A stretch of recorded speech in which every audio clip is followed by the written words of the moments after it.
महाबुलेटिन ticket कटने के बाद बीजेपी के दलित सांसद अब बगावती तेवर दिखा रहे हैं।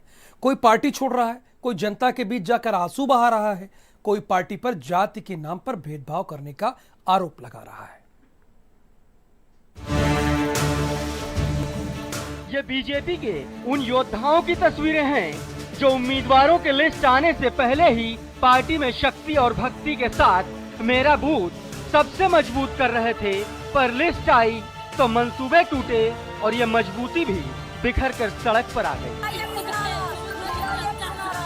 किसी की आंखों में आंसू छलक पड़े, किसी की जुबान बगावती हो गई और किसी ने पाला बदल लिया। पार्टी के भीतर लोकतंत्र पर सवाल उठाने लगे और जाति का हवाला देकर पार्टी पर भेदभाव के आरोप भी मढ़ दिए। हरदोई के सांसद अंशुल वर्मा ने बगावती तेवर दिखाते हुए अपना इस्तीफा पार्टी दफ्तर में चौकीदार को दिया और पार्टी को दलित विरोधी और सिर्फ दलित सांसदों का टिकट काटने वाली बता दिया। विकास किया है, विकास करेंगे। अंशुल थे, अंशुल ही रहेंगे, चौकीदार न कहेंगे।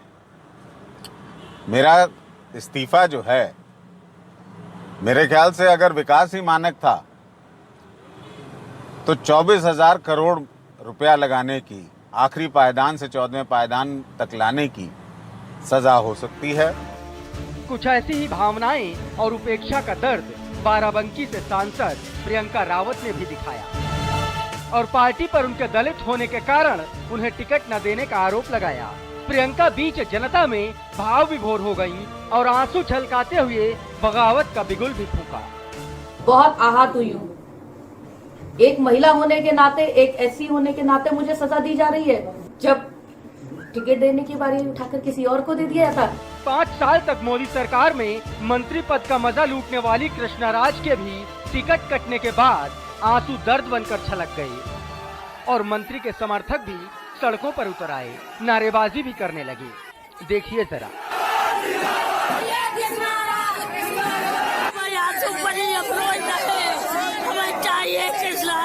इधर टिकट कटने के बाद अशोक दोहरे भी पार्टी से बगावत कर बैठे और पाला बदलकर कांग्रेसी बन गए। इटावा से पार्टी ने उनका टिकट काटा था, अब वो कांग्रेस के टिकट पर मैदान में उतरेंगे, वो भी इटावा से।